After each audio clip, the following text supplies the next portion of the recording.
India is on the verge of massive energy revolution and it's going to affect every car owner, farmer and business in the country. Imagine filling your vehicle with petrol mixed with ethanol. But not just any mix. A 20% ethanol blend called E20 is now set to change the way India fuels its future. But what exactly is E20? Why is the government pushing it now? And how will it impact your pocket, the environment and the economy? Stay tuned because in the next few minutes you will get every single detail from the benefits and challenges to how this will shape India's energy independence. But first, don't forget to hit the subscribe button and click on the bell icon so you never miss the latest updates on businesses, policy changes and tech revolutions in India. Also, smash that like button if you are excited to understand how E20 will impact you directly. Let's start from the basics. E20 Petrol Ethanol is a fuel blend composed of 80% traditional petrol and 20% ethanol, which is derived from renewable sources such as sugar cane, corn, and other biomass materials. Until now,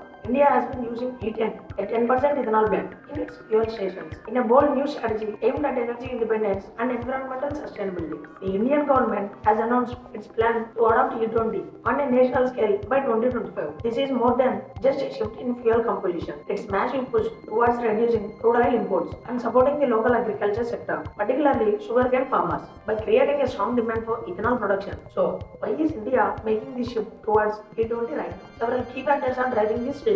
First, rising crude oil prices and global geopolitical instability have made India's energy security a top priority. India spends billions of dollars importing crude oil every year, which puts a huge strain on its foreign reserves. Ethanol blending is seen as a strategic solution to reduce this dependency. Secondly, ethanol is a renewable and cleaner burning fuel compared to petrol, which means fewer carbon emissions and towards the government's ambitious net zero carbon emission targets. Moreover, India is the world's second largest producer of sugarcane, which makes ethanol an easily accessible resource. By promoting ethanol production, the government is aiming to create a self-sustainable energy cycle that benefits both the economy and the environment. The ethanol blending program targets achieving a 20% ethanol blend in petrol by 2025, and major oil companies have already begun preparing for this shift. Now, you may wonder what makes E20 such a big deal? Why is it being hyped as a game changer? Let me explain. First and foremost, E20 offers significant environmental benefits. Ethanol burns much cleaner than petrol,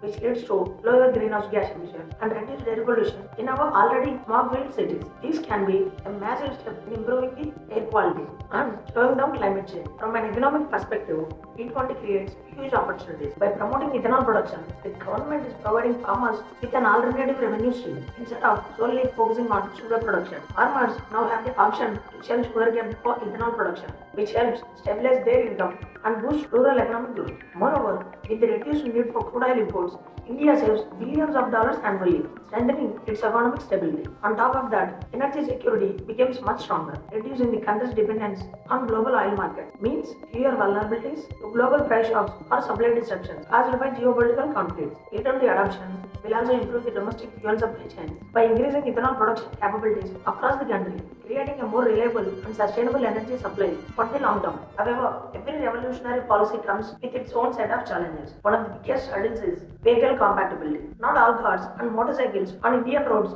today are designed to handle E20. While newer vehicles may already support this ethanol blend, older models may face engine problems if they consume E20 without proper modification. Thankfully, major vehicle manufacturers are responding quickly, releasing updated models and guidelines to support E20. Another significant challenge is infrastructure. Most petrol pumps and storage facilities were originally designed for pure petrol or E10. So, upgrading them to safely handle a higher ethanol blend requires substantial investment. Storage tanks, pipelines, and fuel pumps will need modernization to avoid corrosion or other technical issues caused by ethanol's chemical properties. Cost factors also play a role. Although ethanol is generally cheaper to produce than petrol, the infrastructure upgrades and initial investment may lead to unstable pricing in the short term. The government is likely to offer subsidies during the transition phase, but consumer would experience the price fluctuations until the system stabilizes. Additionally, the ethanol supply chain is highly dependent on agriculture. Seasonal variations,